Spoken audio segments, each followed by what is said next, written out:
dark time. You weren't allowed to say anything. You weren't allowed to have an opinion. And if you did, it was silenced. We lost our free speech on social media through COVID. We lost our right to assemble. Churches were not allowed to meet. Schools, my school, wasn't allowed to meet. We weren't allowed to have school. And if we did, we had to have mask mandates. And if you know anything about education, that's just horrific for the development of kids. We could see this stuff coming. And then what are you going to do in a situation like that when the whole world's against you? The whole world's against you and all the pressure. And now even the police are coming and knocking on your door. That's the kind of courage that it's going to require to win this fight. Somebody who can step up and say, no, that's not right. The facts aren't there. Science does not support what you're saying. This is a lie, and I'm willing to go to jail for it.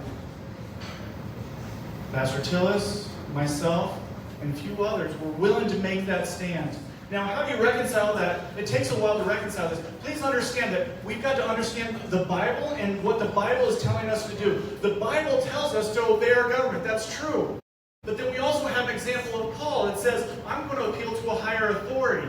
He appealed to Caesar. Do you understand this? You've got to work through this if you're going to be able to speak with conviction and stand up for the truth.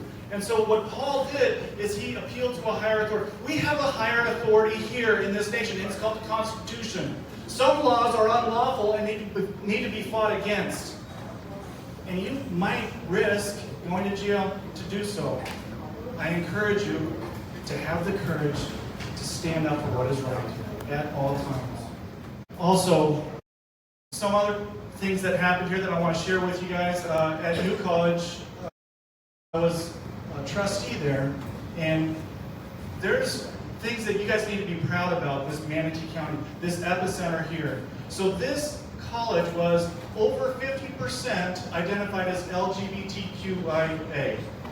So it was a large percentage. DEI was running rampant there. We were the first college in the entire nation to eliminate DEI. That's huge.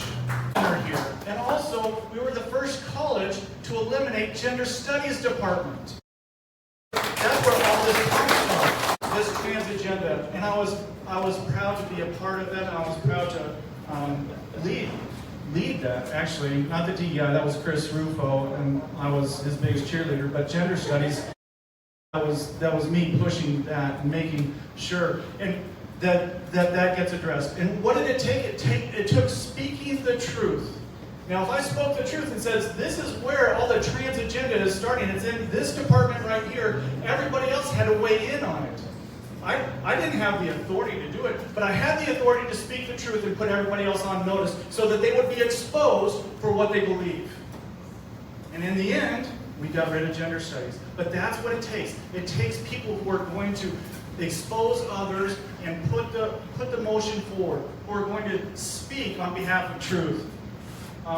Something else happened here, and I just want to point out Trent and Jacqueline Heisey right here. They were silenced, and your voice was silenced. They won the state committee man and state committee woman of Manatee County. And I want to share this with you guys. They were silenced, and they were shut down and said, I don't care what the public says, you're not state committee man, you're not state committee woman within the Republican Party. Do you understand that that was a duly held election? We the people were silenced. And these guys are fighting against it and have been fighting against it for a long period of time. So this fight is right here in front of us, and we've won, and we will continue winning with people who are willing to speak the truth. So I want to thank these freedom fighters here for what they've done as well.